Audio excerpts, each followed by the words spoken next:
अभी हमने ये तो डिस्कस किया ही कि किस तरह डेंजर की सिचुएशन में हमें स्ट्रेस मदद करता है हमारे अंदर फाइट और फ्लाइट के रिस्पॉन्स के ज़रिए। फिर कई बार आपने सुना होगा कि कई लोग स्ट्रेस में बहुत ही अच्छा परफॉर्म करते हैं। हो सकता है कि आपने खुद भी ये एक्सपीरियंस किया हो।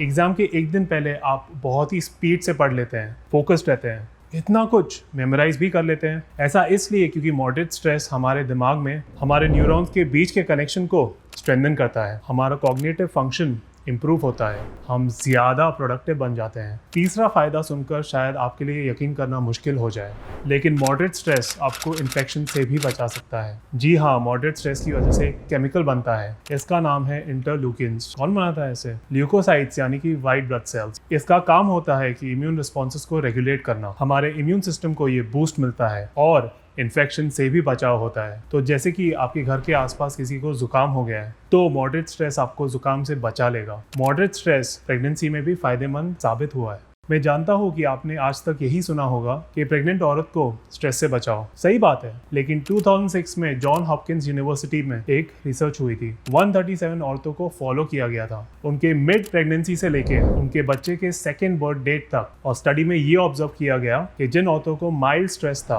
उनके बच्चों में अर्ली डेवलपमेंट स्किल्स ज़्यादा एडवांस स्टेज में थी, उनके कंपैरिजन में जिन्हें बिल्कुल स्ट्रेस नहीं था। बताया गया है कि प्रेगनेंसी के दौरान माइल्ड से मॉडरेट स्ट्रेस फीटस की मैच्योरेशन को बढ़ा सकता है। लेकिन इसका मतलब ये नहीं कि आप प्रेग्नेंट औरतों को स्ट्रेस और परेशान करते रहो, बल्कि इसका मतलब ये है कि कई लोग अपने प्रेग्नेंट बीवी, प्रेग्नेंट बेटी, प्रेग्नेंट बहू को स्ट्रेस ना दे उसका स्ट्रेस लेते हैं। तो भाई अब अगर वो हो तो प्लीज़ रिलैक्स कीजिए। हर रोज़ थोड़ा बहुत स्ट्रेस हो तो ये दिक्कत करने की बजाय बच्चे के डेवलपमेंट में मदद कर सकता है। चलिए अब बढ़ते हैं फायदे नंबर 5 पर। आपने तो जर्मन फिलोसोफर फ्रेडरिक जी का ये फेमस कोट तो सुना होगा, what doesn't kill you makes you stronger. यानी कि जिस हादसे से आप मरते नहीं हो वो हादसा आपको मजबूत बना देता है। पहली बार आप किसी मुश्किल में पड़े हैं तो घबराते हैं कि कैसे इसका सामना करेंगे। बहुत ज़्यादा प्रेशर महसूस होता है, स्ट्रेस होता है, आप उस प्रॉब्लम को फेस करते हो। लेकिन जब दूसरी बार द सेम प्रॉब्लम आपके सामने आती है तो आप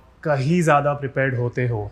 इस बार आपको कम प्रेशर महसूस होता है। अब बात करते हैं कि प्रॉब्लम कहाँ आती है। हमारे सेंट्रल नर्वस सिस्टम के पास फुल चार्ज है फाइट और फ्लाइट रिस्पॉन्स का। दिमाग में हाइपोथैलेमस ने स्टार्टिंग का ऑर्डर दिया, एड्रेनल ग्लैंड्स को बोला कि भाई स्ट्रेस हार्मोन्स पंप करो। स्ट्रेस हार्मोन्स मतलब एड्रेनलिन और कॉर्टिसोल। इन हार्मोन्स ने हमारी हार्ट बीट बढ़ा दी जैसे ही उनको ऑर्डर मिला, और जिन एरियाज में खून की ज़रूरत है वहाँ खून भेज दिया, जैसे कि हमारे मसल्स, हमारा दिल और दूसरे इंपॉर्टेंट ऑर्गन्स। जिस बात का डर था वो फैक्टर जब तक दूर हो जाए तब तक हाइपोथैलेमस को क्या करना चाहिए? रिवर्स प्रोसेस, यानी अब बोलना चाहिए सभी सिस्टम्स को कि नॉर्मल हो जाए। लेकिन अगर सेंट्रल नर्वस सिस्टम वापस नॉर्मल पर नहीं आता, जिस चीज़ का स्ट्रेस था वो कारण बना रहता है, तो स्ट्रेस रिस्पॉन्स भी बना रहेगा। इसी तरह आपका स्ट्रेस रिस्पॉन्स अगर काफ़ी देर तक एक्टिवेटेड रहेगा और स्ट्रेस लेवल्स लंबे समय तक हाई लेवल्स पर है तो ये हमारे शरीर के लिए खतरनाक हो सकता है।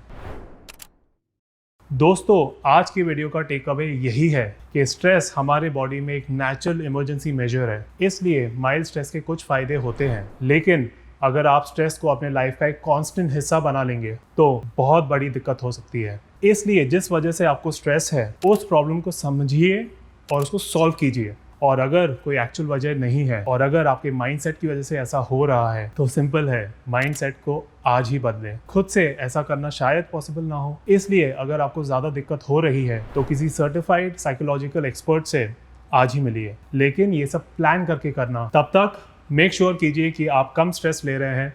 ये सब स्ट्रैटेजीज जो मैंने बताए हैं वो आप अडॉप्ट कर रहे हैं और मेरे चैनल को लाइक और सब्सक्राइब कर रहे हैं।